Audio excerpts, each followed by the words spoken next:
안녕하세요. 올해 만나이 제도가 도입되면서 30대 초반이 된 여자입니다. 물론 30대 중반에 걸쳐져 있다가 초반으로 내려가는 게 무슨 의미가 있냐 싶겠지만 무언가 다시 시작할 수 있게 된 그런 기분이랄까요?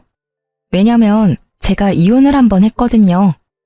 물론 시원하게 잊고 새 출발할 생각이긴 했는데 나이까지 젊어지니까 더 많은 걸 할 수 있을 것 같더라고요. 그래서 새 출발은 바로 여기서 제 이야기를 풀어놓는 걸로 출발하려 합니다.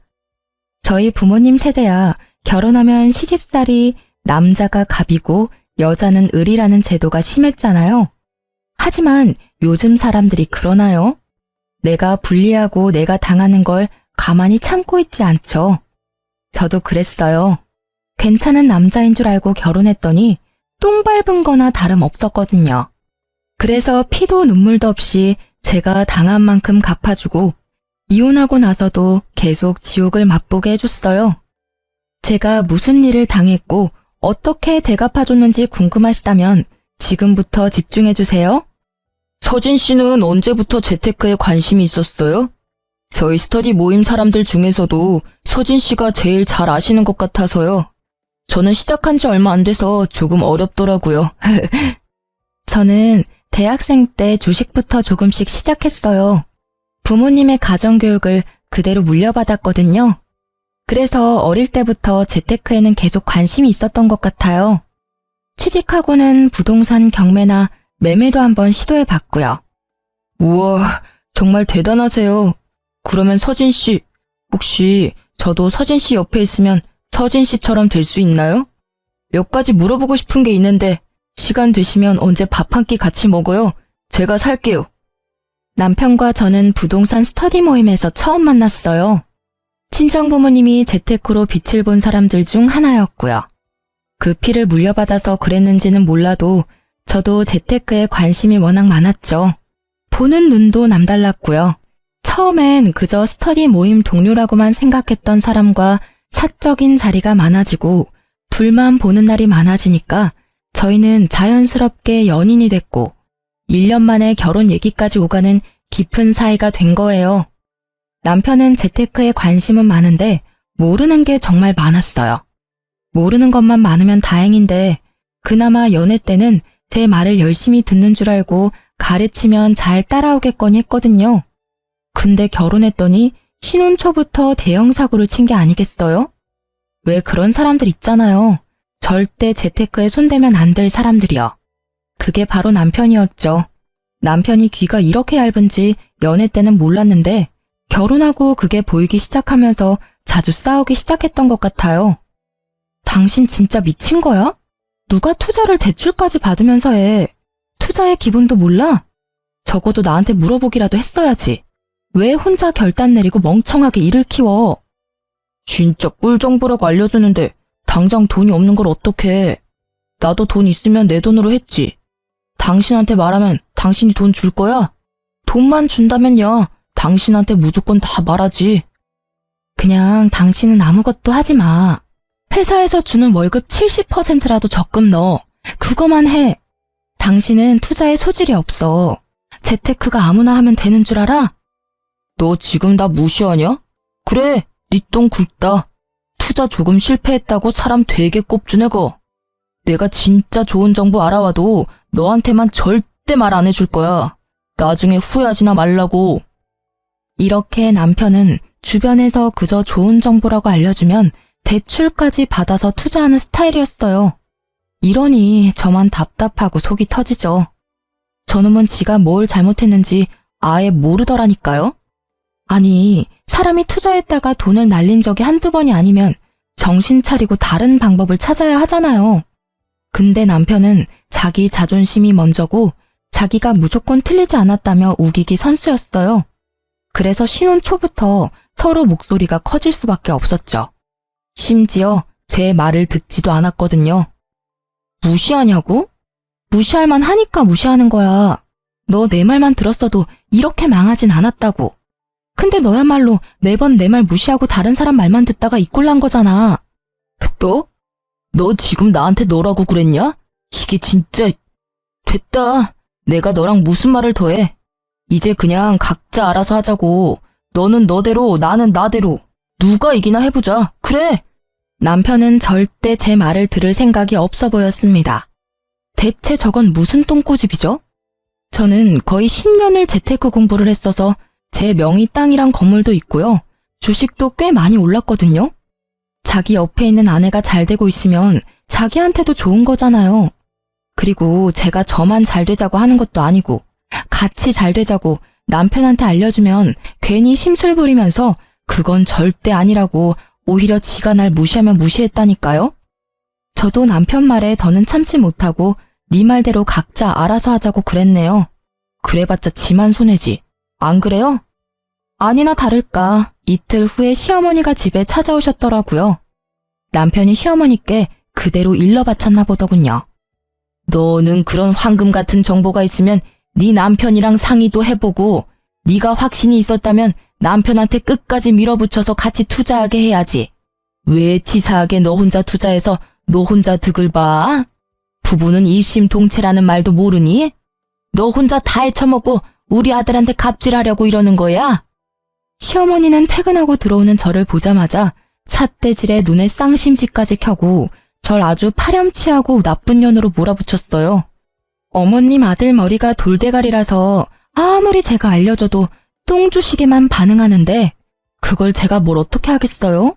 그건 제 잘못이 아니잖아요. 그것도 실력이에요, 어머님. 뭐야? 시어미 앞에서도 따박따박 말대꾸하는 거 보니까 너 우리 아들은 아주 개똥으로 보이겠다. 지금 네가 돈 좀 쥐고 있다고 우리를 아주 우습게 보나 본데 사람 일은 어떻게 될지 모르는 거야.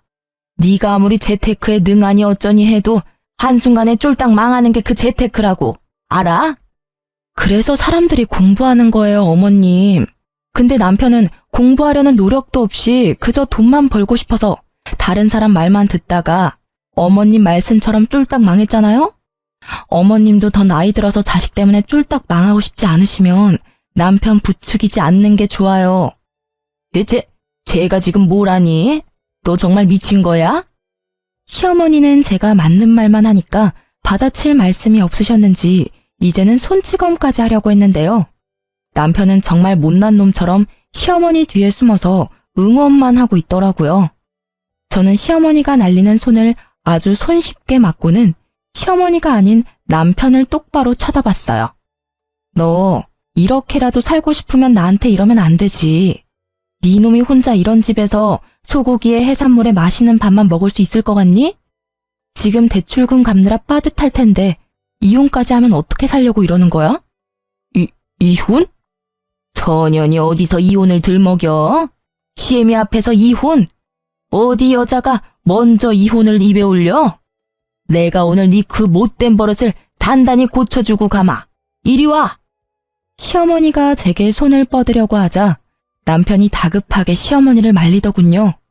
그만하라고. 이만큼 했으면 제가 알아들었을 거라고 하면서 시어머니를 서둘러 시댁으로 보내버렸죠. 당연한 결과였습니다. 지금 신혼집도 제 명의로 된 집 중 하나였고요. 결혼할 때도 결혼하고 나서도 남편이 쓴 돈은 제가 쓴 돈의 반의 반도 안 되는 금액이었거든요. 그러니 이혼하면 자기만 손해인 거예요.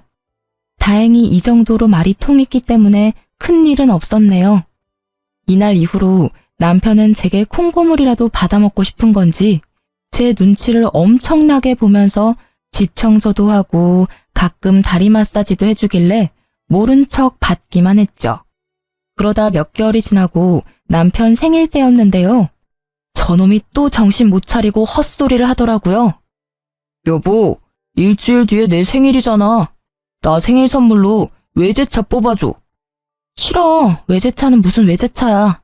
지금 있는 차나 잘 타고 다녀. 회사 사람들은 다 외제차 타고 출근하는데 나 혼자 국산차 타고 출근하니까 가오가 떨어지잖아. 당신은 남편이 국산차 타고 다니면 부끄럽지도 않아? 남편 기 한번 살려달라는 게 그렇게 어렵냐? 그렇게 외제차가 타고 싶으면 네가 열심히 돈 벌어서 네가 사던가. 내가 네 물주야? 당신은 나한테 돈 얘기 말고는 할 얘기가 없어. 말 나온 김에 당신 투자 어디 했는지 확인 좀 해야겠어. 남편은 제가 본인 투자 목록을 확인하는 걸 매우 싫어했어요. 가끔 남편이 귀찮게 굴 때면 파리 쫓듯이 쫓아내려고 일부러 투자 목록을 보여달라고 했습니다. 그러자 남편이 씩씩대면서 작은 방으로 가버리더군요. 근데 이놈이 또 지 엄마한테 일러 바쳤는지 시어머니한테서 전화가 왔는데요. 예, 곧 우리 아들 생일인데 선물은 뭐 해주기로 했니? 생각한 게 따로 있는 거야? 아니요, 아직 시간이 조금 남아서 따로 생각한 선물은 없어요. 왜요? 잘 됐네. 그러면 우리 아들 그 차 한 대만 뽑아줘라. 얘가 요즘 통 기운이 없더라고.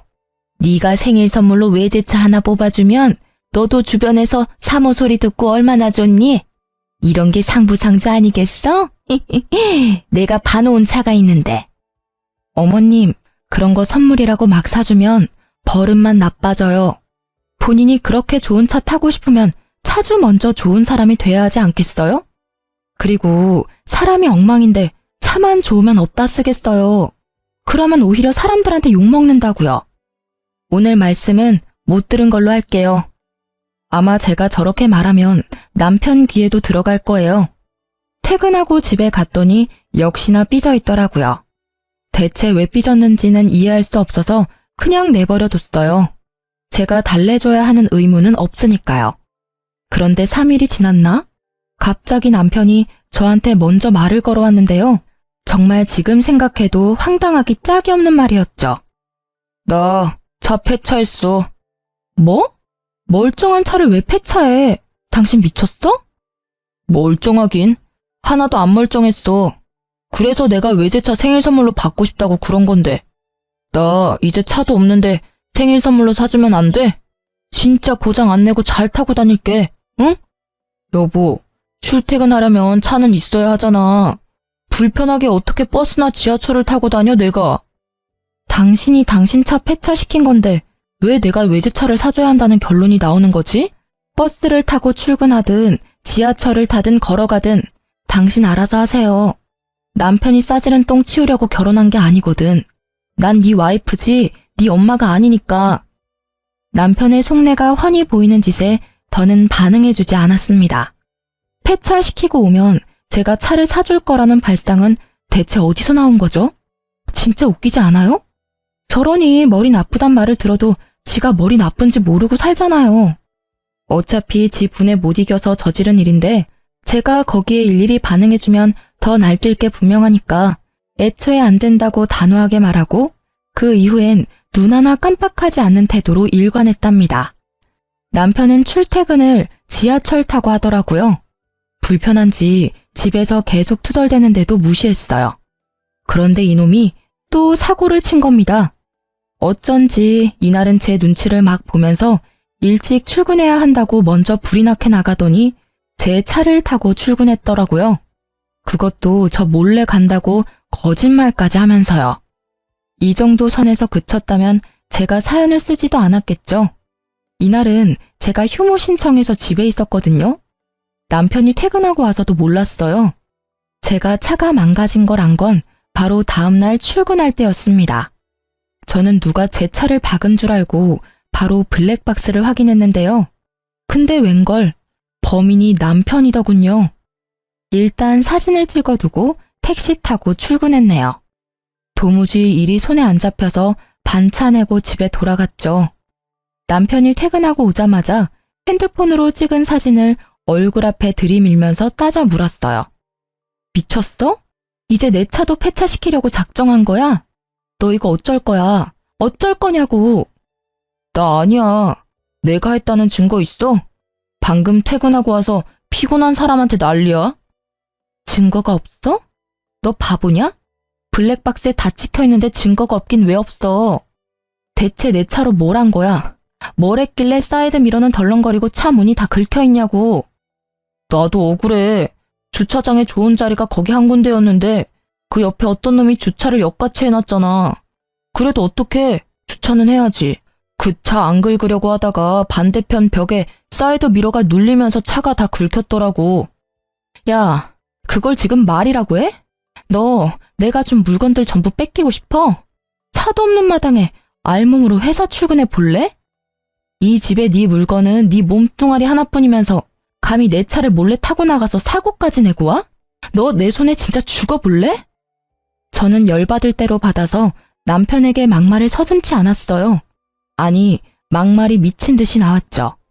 이 상황에서 저처럼 하지 않을 사람 있나요? 제가 악을 쓰면서 남편에게 대들자 남편은 지가 잘못해놓고 지가 목소리를 더 키우더라고요. 내가 배상해주면 될 거 아니야. 넌 무슨 애가 이렇게 정이 하나도 없냐? 야, 수리비 그깟 내줄게. 얼마면 되는데? 3만 원? 5만 원? 자자, 먹고 떨어져라. 남편은 5만 원까지 불러놓고 10,000원짜리 3장을 던져주고는 작은 방으로 들어가 버렸어요. 자기가 먼저 수리비 내준다고 했으니까 저는 바닥에 떨어진 돈은 줍지도 않고 다음날 바로 수리점에 갔습니다. 수리비 견적서까지 뽑아서 남편에게 가지고 갔죠. 남편이 하나 간과한 사실이 뭔 줄 아세요? 바로 제 차는 외제차라서 수리비가 어마어마하게 나온다는 거예요. 진짜 멍청이라니까요. 아직도 삐져서 작은 방에 숨어있는 남편을 불러냈고 견적서를 보여주었습니다. 수리비 준다며? 내놔. 견적서에 적힌 금액 보이지? 뭐 3만 원? 5만 원? 참나. 그 돈으론 내 차 바퀴에 공기도 못 넣어. 그니까 얼른 수리비 내놔. 300만 원? 무슨 수리비가 300만 원이 나와? 너 나한테 바가지 씌우는 거 아니냐? 있는 년들이 더 한다더니 대출금도 같이 안 갚아주면서 그깟 사이드미러 하나 박살났다고 300만 원? 하하, 야, 지나가던 개도 웃겠다. 인터넷에 검색해서 뽑아왔냐? 사람을 속이려면 제대로 속여야지. 이렇게 허술하게 하면 어디 속는 척이라도 하겠냐? 너야말로 정신승리 그만하고 못 믿겠으면 같이 가. 수리점에 가서 물어보자고. 이 견적서가 가짜인지 진짜인지. 진짜인 거 확인하면 당신 300만 원 무조건 내놔. 알겠어? 남편은 제가 진짜로 견적서를 위조해서 가져왔다고 생각하는 건지 실실 웃으면서 따라 나오더군요. 택시 타고 수리점에 도착할 때까지 나불대더니 수리점에서 톡톡히 알려주자 남편 얼굴이 사색이 됐죠. 여보, 내가 미안해. 난 수리비가 이렇게까지 나올 줄 정말 몰랐어. 진짜야. 나 돈 없는 거 당신이 제일 잘 알잖아. 나한테 300만 원이 어딨다고 수리비를 진짜 받으려고 그래. 한 번만 용서해주라. 돈 말고 내가 다른 걸로 갚을게. 당신 말대로 대출금도 아직 남았단 말이야. 남편은 갑자기 제 앞에 무릎을 꿇더니 싹싹 빌면서 자기는 돈이 없다고 하는 거예요. 하지만 남편이 돈이 없는 것과 제 차를 망가뜨린 건 별개의 문제잖아요. 제가 남편이 저렇게 무릎 꿇고 빈다고 해도 받아주고 말고는 제 결정권이니까요. 수리비 300만 원 줄래? 나한테서 받은 물건 다 내놓을래? 수리비 300만 원 줄래? 너네 엄마 집으로 쫓겨날래? 수리비 300만 원 내놓을래? 아니면 이혼할래? 저는 남편에게 협박하듯이 남편을 몰아붙였습니다. 남편은 또 이혼이라는 말에 넙죽 엎드리면서 잘못했다고 수리비 300만 원 갚을 때니까 절대 이혼은 안 된다고 매달리고 난리가 났었죠. 남편 말대로 저도 이번 일은 절대 안 넘어가고 꾸역꾸역 수리비 300만 원을 다 받아냈네요. 당신 정말 독하다. 그래도 내가 당신 남편인데 어떻게 100원도 안 깎아주고 수리비 300만 원을 다 받아가? 당신 그렇게 돈에 집착하다가 돈 때문에 망하는 수가 있다고. 적어도 당신보단 평생 잘 먹고 잘 살 것 같은데? 내 걱정은 고마운데 당신 앞날부터 걱정하는 게 어때? 당신도 몇 년 지나면 어머님 노후 잘 지낼 수 있게 용돈도 챙겨드려야 하잖아. 안 그래? 남편은 제 말에 얼굴이 시뻘개졌지만 맞는 말만 하는 저에게 아무런 대꾸도 못하고 씩씩대면서 집 밖으로 나가버렸어요. 그러게 매번 이기지도 못할 싸움을 왜 걸어오는지 모르겠더라니까요. 가만히 있어도 반은 간다는 말도 있는데 저놈은 그걸 왜 모르는 건지. 그래도 매번 제가 이기는 싸움이라 그나마 버티고 살았는데요. 남편과 이혼하게 된 사건은 지금부터 시작하니까 자리 비우시면 안 돼요? 제가 어느 순간부터 집에 있는 물건들 위치를 자꾸 잊어버리는 거예요. 제가 물건을 여기저기 옮기는 성격은 아닌데 이상했죠. 근데 또 신기한 건 남편에게 이게 어딨냐 저게 어딨냐 하면 남편은 귀찮아 하면서도 한 번에 다 찾아줬어요. 당신 요즘 왜 그래? 내가 물건을 쓰고 나면 제자리에 두라고 몇 번을 얘기해. 돈 관련된 일 아니면 다 필요 없다 이거야? 이런 것도 하나 관리 못하면서 돈 관리는 어떻게 하는 건지 참. 당신 내 성격 몰라? 나랑 몇 달째 같이 살면서 내가 물건들 막 어지르는 거 봤어? 분명히 출근 전에는 화장대 위에 있었는데 혹시 당신 내 화장품 써? 나 피부 예민해서 화장품 아무거나 못 쓰잖아. 의심할 걸 의심해라. 매번 일이 안 풀리면 전부 내 탓이지. 맞아요. 사실 남편이 결혼하고 사고를 하도 많이 쳐서 제가 무슨 일만 있으면 남편 탓을 한 건 맞는데요. 이번엔 진짜 아니었거든요. 심지어 남편에게만 이런 말을 들은 것도 아니어서 더 혼란스러웠죠. 다른 날에는 시어머니께서 전화가 왔는데 다짜고짜 저에게 언성을 버럭하시는 게 아니겠어요.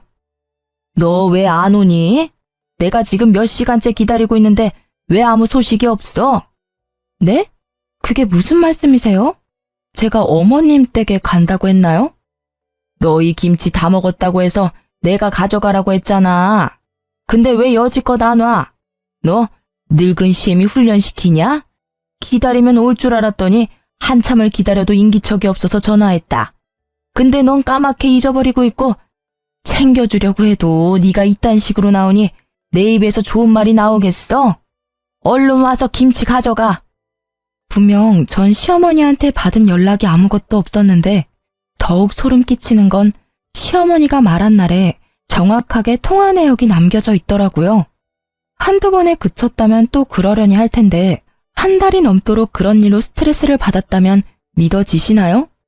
냉장고에 리모컨이 들어가 있는 건 기본이고 제가 바르던 립스틱이 신발장에 들어가 있고 한 번은 집에서 밥을 먹다가 잠시 업무 전화로 베란다를 갔다가 왔더니 밥그릇이 통째로 사라진 거 있죠? 남편에게 물으니 제가 다 먹고 치우고 갔다는데 물어볼 사람이 남편밖에 없으니 믿을 수밖에요. 하여튼 이런 일이 반복적으로 있다 보니 저 스스로도 위축되고 말았죠. 옆에서 남편은 건망증 아니냐며 투덜대지 시모는 자꾸 전화해서 왜 오기로 했는데 안 오냐며 압박 주지.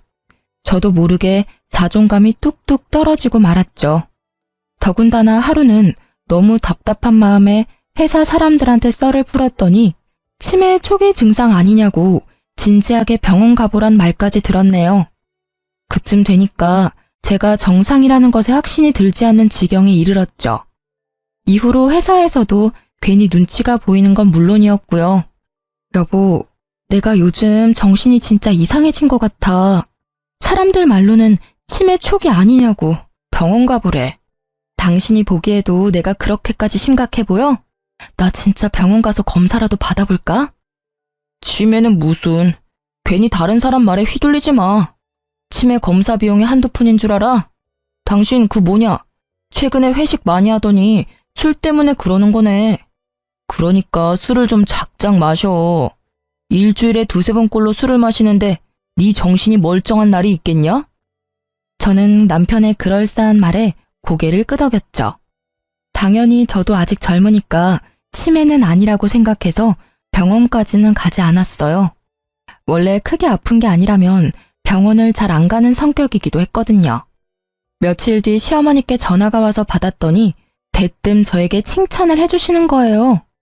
예, 너 정말 잘 생각했다. 진작 그랬으면 얼굴 붉힐 일도 덜 했을 거 아니야. 그래도 생각보다 일찍 결정했으니 네 그건 칭찬하마. 이제야 나도 마음이 한결 놓이네. 네? 뭘 칭찬하신다는 거예요? 어머님, 전화 잘못 거신 것 같은데요.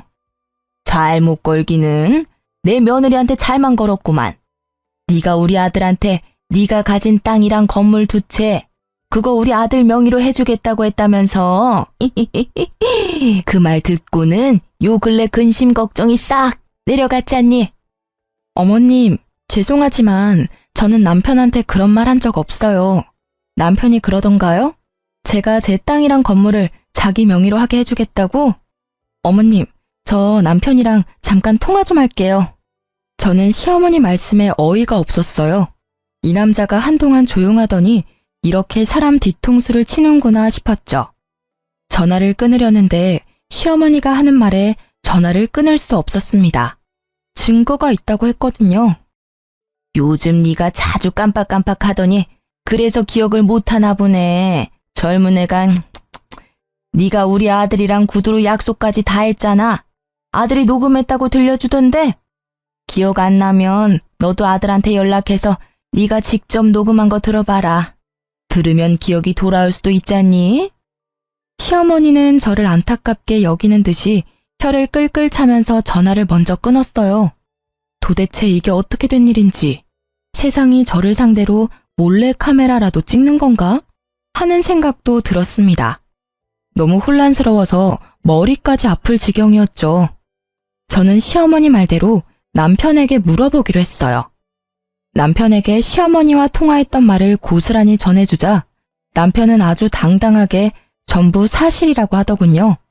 정말로 저만 기억 못하는 그 약속이 사실이라며 아주 자신만만하게 얘기했다니까요. 당신 정말 하나도 기억 안 나? 역시 이럴까봐 녹음해놓길 잘했다니까. 아, 녹음본 들려주기 전에 말해두는데 이 녹음 당신도 합의한다고 해서 녹음한 거다. 그러니까 이걸로 이혼이니 뭐니 협박도 안 통한다는 소리야. 알았지? 저는 남편 말은 대충 귓등으로 듣고 얼른 녹음을 틀어달라고 했어요. 남편은 입가에 미소를 숨기지 못하고 녹음본을 들려줬는데요. 물구나무 서서 들어도 제 목소리임이 확실하더라고요. 제 표정이 어두운 걸 남편이 알아챘는지 갑자기 제 손을 붙잡고는 남편 표정도 점점 어두워지더군요. 그때 정말 심장이 내려앉는 줄 알았습니다. 저희가 아무리 싸우기를 많이 싸워도 부부잖아요. 남편 눈을 마주하니까 분명 무슨 일이 있다는 느낌이 강하게 들었죠. 불길한 징조 말이에요. 역시나 그 예상을 빗나가지 않았고 남편이 하는 말에 엄청난 충격을 받을 수밖에 없었습니다. 실은 당신한테 해줄 말이 있어. 당신이 힘들어할까봐 비밀로 하려고 했는데 더는 숨길 수가 없게 됐네. 당신 치매 초기 진단 받았어. 얼마 전에. 우리 같이 병원 가서 검사 받고 온 것도 기억 안 나지? 안 날 거야. 당신 검사 받고 병원을 나오자마자 전부 까맣게 잊어버렸으니까. 저는 남편 말에 믿을 수 없다는 표정을 짓자 남편이 병원 진단서를 보여줬어요. 진단서 이름에 적힌 제 이름과 주민등록번호까지 전부 제게 맞았죠. 말도 안 돼. 내가 치매 초기라고? 회사에서는 전혀 그런 기색이 없었는데 뭔가 잘못됐어. 나 다시 병원 가서 검사 받아볼래. 지금은 기억할 수 있으니까 지금 당장 다녀올게. 당신 이날도 그랬어. 검사 받으러 가는 그날도 전부 기억할 수 있다고, 괜찮다고 그랬다고. 여보, 인정해. 진단서까지 보여줬는데 왜 못 믿는 거야? 당신 정말 안 되겠다. 당신이 가지고 있는 주식도 나한테 넘겨. 당신 이 정신으로 투자금 관리 못해. 당신도 느끼잖아. 여러분, 정말 소름 돋지 않나요? 남편이 종일 저를 따라다니면서 제가 투자하고 있는 부동산에 주식까지 넘기라고 했습니다. 하지만 저는 수상해도 너무 수상하니까 수영 카메라를 사서 집안 이곳저곳을 설치하고 또 대학병원에 가서 진료도 보았습니다. 결과가 어땠냐고요? 당연히 정상이라고 나왔어요. 그럴 수밖에 없는 너무나도 당연한 결과였거든요. 그러면 남편이 준 진단서는 어떻게 된 건지 궁금하시죠? 저도 진단서 때문에 70%는 믿었는데요. 의사인 친구에게 보여주니 네, 한눈에 봐도 이건 조작된 진단서 같다고 하더라고요. 얼마나 든든했는지 몰라요. 남편은 제게 의사 친구가 있다는 걸 모르고 있었기에 이딴 허술한 진단서로 사기를 치려고 했던 거겠죠. 이제야 퍼즐이 딱딱 맞춰지더군요. 저는 치매가 아니었고 남편은 저를 치매로 만들기 위해서 일부러 집안 물건을 옮겨놓고 제가 깜빡한 것처럼 가스라이팅까지 하며 큰 그림을 그리고 있었어요. 느낌상 시어머니도 한패인 듯 했습니다. 그러니 제게 매번 전화해서 왜 안 오냐고 소리쳤겠죠. 남편이 씻을 때 핸드폰 비밀번호를 풀어서 제 목소리가 녹음된 음성 파일을 제 핸드폰에 전송하고 흔적은 모조리 지워놓았어요. 알아보니 음성 변조 어플로 변조한 제 목소리라더군요. 여보, 퇴근하고 변호사 사무실에서 보자. 당신한테 해주고 싶은 말이 있어. 이제 내 말 믿어주는 거야? 그래, 잘 생각했어. 너무 오래 고민해도 머리만 아프지. 나 곧 있으면 퇴근이니까 바로 변호사 사무실로 갈게. 참 여보, 인감도장 잊지 말고 꼭 챙겨와. 남편은 제 전화에 신이 나서 웃음을 숨기지 못하더라고요. 아주 자기가 사기꾼이라고 동네방네 소문내는 스타일이었죠. 아무튼 저는 진단서가 가짜라는 걸 밝혀준 의사 친구와 함께 변호사 사무실로 찾아갔습니다. 아유, 우리 아가 왔니? 오는 길 힘들진 않았고 정신도 온전치 못하면서 왜 따로 왔어? 우리 아들이 네 회사 앞으로 데리러 갈 수 있는데 그래도 잘 찾아왔으니 됐어. 그 정신으로 가지고 있는 재산 다 날리기 전에 얼른 우리 아들 명의로 바꾸자꾸나. 인감도장 가지고 왔구나? 변호사님, 이 사람이 제가 말씀드린 치매 걸린 와이프입니다. 오늘 이 사람이 저한테 전 재산 양도하기로 했거든요.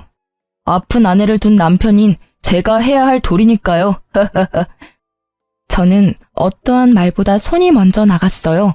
남편 뺨을 냅다 때렸습니다. 사무실 안이 울릴 만큼 소리가 컸죠. 변호사에게 남편이 위조한 진단서를 보여줬고 의사인 친구가 변호사에게 모든 상황을 설명해줬어요. 이건 제가 얼마 전 대학 병원에서 온갖 검사를 다 받은 진단서예요. 당연히 정상으로 나왔고요. 저놈들이 제 재산을 뺏어가려고 진단서까지 위조해서 저를 심신미약자로 만들려고 한 연놈들이라고요. 무슨 소리라는 거야? 당신이야말로 왜 이래? 당신 아직도 치매라고 못 받아들인 거야? 이런다고 상황이 달라지는 건 아무것도 없어. 변호사님 앞에서 부끄럽게 그만하지 못해?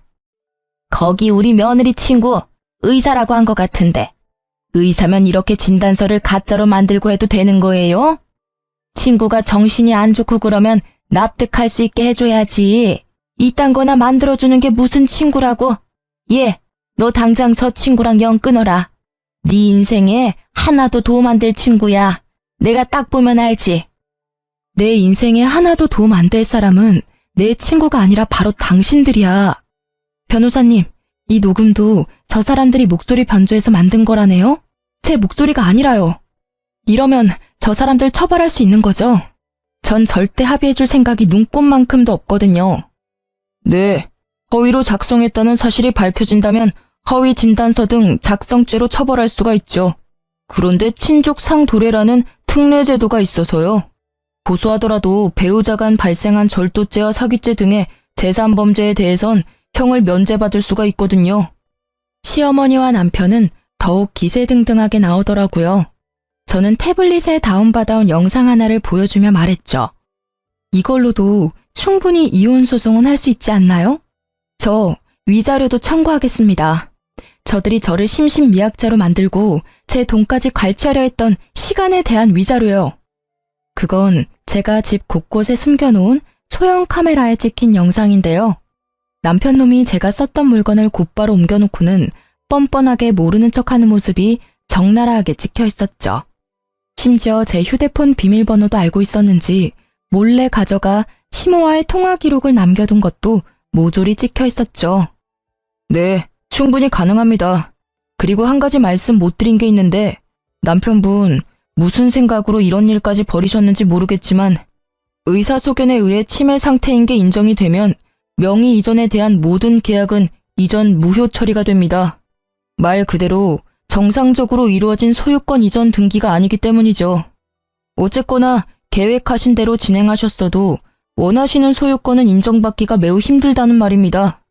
그리고 재산 괄취를 목적으로 의사소견서를 허위 작성하셨으니 이혼 청구에 대한 아내분 소 제기는 충분히 가능한 일이죠. 그러자 시어머니와 남편이 서로 눈치를 막 보다가 시어머니가 먼저 무릎을 꿇길래 공범이라는 걸 확신했네요. 남편도 시어머니 따라 무릎을 꿇었고요. 아이고, 내가 잘못했다. 우리 아들은 아무 죄가 없어요. 내가 전부 시켜서 한 일이야. 그러니 이혼 소송만은 하지 말아다오.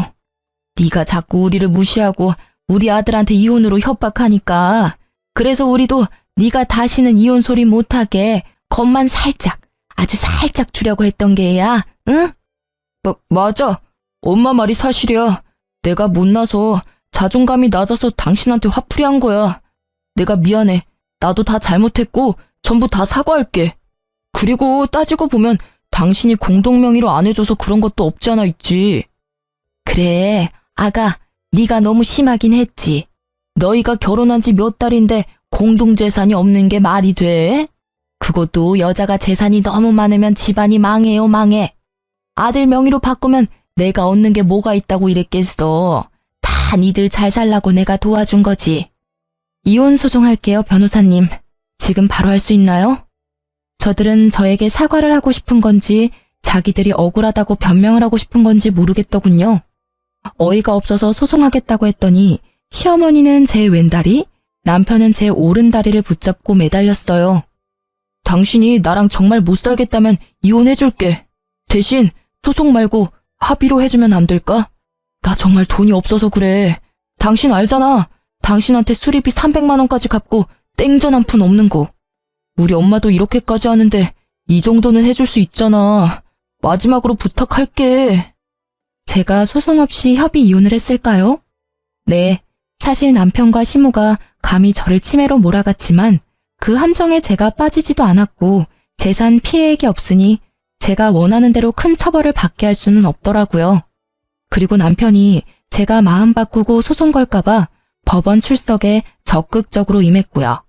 가장 빠른 날에 협의 이혼 신청서를 냈고 아이도 없어서 숙려기간 모두 출석해 2달 만에 빠른 이혼을 했죠.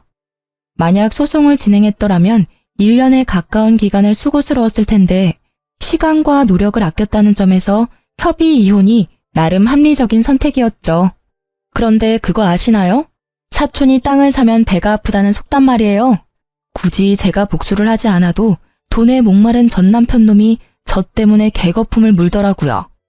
결혼 생활할 때 재개발한다던 지역에 투자했던 게 이제야 빛을 발한 거예요. 생각지도 못한 돈에 로또 1등에 당첨된 기분이었죠. 이거 제가 전 남편에게도 알려줬던 정보였는데 바보 같은 놈이 제 말은 안 듣고 거긴 망할 거라며 투자하지 않았던 지역이었죠. 아주 쌤통이라는 생각이 들었는데 때마침 모르는 번호로 전화가 오더라고요. 1년 만에 듣는 전 남편 목소리더군요. 당신이 예전에 알려줬던 재개발 지역, 거기 당신은 투자했었지? 분명 망할 거라고 했는데, 에이씨, 아까워 죽겠네. 그 돈만 있었어도 이렇게는 안 살 텐데. 우리 엄마가 나한테 재산 안 물려주겠다고 죽어서도 가지고 갈 거라는데, 나 이제 어떡하지? 소연아, 나 이제 돈 한 푼도 없어. 정말 거지라고. 그러니까 나한테 정보 하나만 알려주라, 응? 아, 아직도 정신 못 차리고 사네? 역시 사람은 고쳐 쓰는 게 아니라더니 딱 너한테 하는 말인가 보다. 내 말은 귓등으로도 안 듣는 사람한텐 정보 알려주고 싶지 않아. 바쁜 사람 붙잡지 말고 끊어. 소연아, 한 번만, 딱 한 번만 살려주라, 어? 네가 알려준 정보로 투자했다가 대박나면 내가 몇 배로 돌려줄게. 2배, 아니 5배로 돌려줄게. 그러니까 돈도 좀 빌려주면 고맙겠는데 오갈 데 없는 사람 불쌍해서라도 한 번만 살려주라. 너 아니면 길바닥에서 자야 하는데 너도 내가 그러길 원하는 건 아니잖아. 한심하다 한심해. 그러게 있을 때 잘했어야지. 지나간 버스가 다시 돌아오는 줄 알아? 오케이, 노숙자한테 봉사하는 셈 치고 인심 한번 쓸게. 문자로 보내줄 테니까 거기 투자해봐. 정말? 정말이야? 역시 소연이 너밖에 없다. 돈은 안 빌려주는 거지? 그래도 이게 웬 떡이냐? 네가 알려준 정보면 무슨 수를 써서라도 투자해야지. 고맙다. 정말 고마워. 전 남편은 대출받았는지 사채를 썼는지는 몰라도 며칠 후에 제가 알려준 곳에 투자했다고 하더라고요. 저한테도 했냐고 확인하길래 했다고 뻥쳤죠. 제가 거기 투자를 왜 합니까? 곧 망할 주식인데.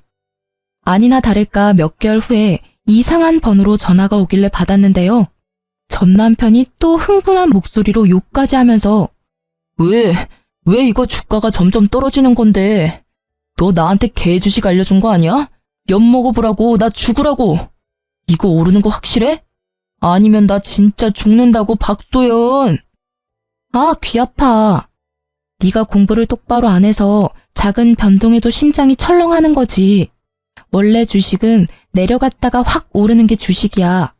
그거 잠깐 못 참으면서 무슨 떼돈을 벌겠다고. 하기 싫으면 때려쳐. 나도 너한테 알려주고 아까워서 후회했으니까 빼고 싶으면 빼라고. 제가 세게 나가니까 전 남편은 금세 꼬리를 내리면서 그렇냐고 저만 믿겠다고 하면서 전화를 끊더군요. 정말 멍청하죠? 복수할 상대가 이렇게 멍청하면 복수할 맛은 좀 덜한데. 재미는 아주 만족스러웠어요. 결국 얼마 못 가서 그 종목은 연이은 하한가로 거래 정지가 되어버렸죠. 주식한다는 애가 뉴스도 안 보고 제 거짓 정보만 철석같이 믿은 잘못이죠.